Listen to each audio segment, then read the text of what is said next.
Trepanacija yra labai populiarus Lietuvoje, tačiau šiandien aš jums parodysiu jos tamsiąją pusę. Tai yra kolektyvinis kanalas, kuriame šiuo metu video kelia tik vienas žmogus, tačiau už šio kanalo gali slėptis didžiulė korporacija sudaryta iš lietuvių.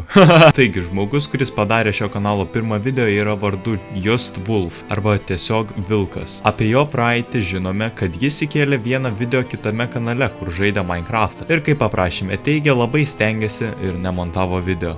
Dvi prasilenkiančios tiesės. Justwolfas Trepanacijos kanale įkėlė video, kurio taip pat nemontavo. Galime teigti, kad jo kraujyje įdiegtos lietuvių tautos pastangos nedėti pastangų. Detaliau apžvelkime šį video. Jis teigia, kad visi įžymiausi Lietuvos youtuberiai googlina save. Šiandieną darysiu tai, ką daro visi įžymiausi Lietuvos youtuberiai. Tačiau visi youtuberiai, kurie darė tokius video, yra totaliai tai jau pirmas tiesiog Vilko neatitikimas. Iš visko galime suprasti, kad šis Vilkas mėgsta žiūrėti lietuvišką kontentą ir kopijuoti youtuberius. Kaip žymus komentatoriai kartą pasakė, pasiek MRBGedžio lygį, tik tada kelk video.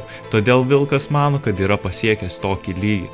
Tačiau čia sprendimą palikime žiūrovų auditorijai. Taip pat iš anoniminio komentatoriaus žinome, kad Justwolf tai yra didžiausias čiulpikas. Į savo senąjį video, apie kurį kalbėjau, jis deda youtuberių vardus, kurie net nėra susiję su tuo video visiškai absoliučiai nekiek. Video gale Vilkas bando releitinti tokiems youtuberiams, pasakydamas, kad jis gyvena palėpėje. Aš Wolfas iš savo palėpės, nes aš esu kaip Fervis, turiu palėpę. Dabar įdėkit visiškai nesusijusi klipą. Patraukit tą bomžą kas nors, what the fuck. Mūsų mokslininkų atliktame palyginime galime matyti, kad Fervio palėpė yra 3,14 tiksliau pi kartų gražesnė. Taigi Vilkas dar negalėjo pasiekti MRBGedžio lygio, nes Fervis nepasiekė MRBGedžio lygio, tačiau jis bando kurti kūrybą. Už tai jį sveikiname, nes šiuo metu Lietuvos YouTube'as atrodo taip.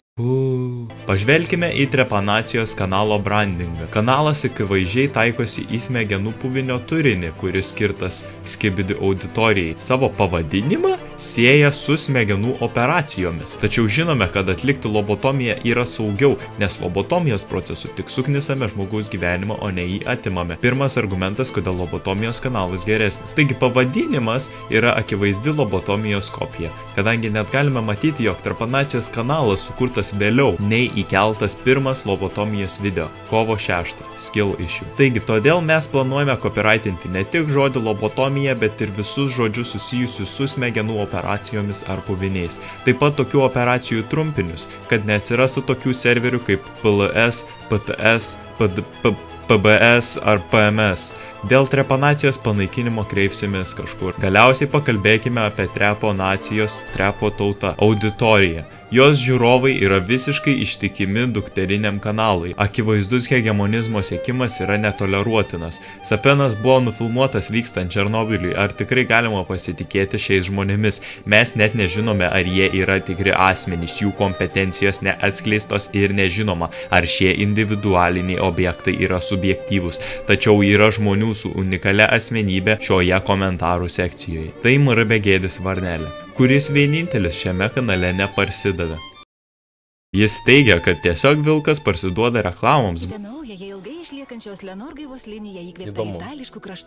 brukdamas jas savo ištikimai tikrai ar netikrai auditorijai. Lenor nėra vienintelis dalykas, ką reklamuoja šis Vilkas. Video komentaruose regime daugybę žinomų prekės ženklų, kurie skirti ne vaikams, ir prekės ženklas Modilijus, kurio net nemeta Google paieškojo, o jis googlino save kaip Justwolfą meta, bet Modilijaus ne. Tai gali būti asmuo vardu Modis, tai yra viena iš teorijų. Jis rodomas komentaruose, parašė komentarą, o tai reiškia, kad šis kanalas yra dukterinis ir nupirktas kito žinomo YouTube prekės ženklo. Tai tik šio kanalo pradžia, tačiau jau daug dalykų skamba įtartinai vieno pirmo video ir kanalo brandingo. Mes stebėsime šio kanalo veiklą, bet nežiūrėsim video, kad watch time negauta. Ir stebėsime, kokio dar šūdo jie planuoja privirti. Šiam kartui tiek, prenumeruokit lobotomiją, geriausias turinys iš geriausių kiaušinių.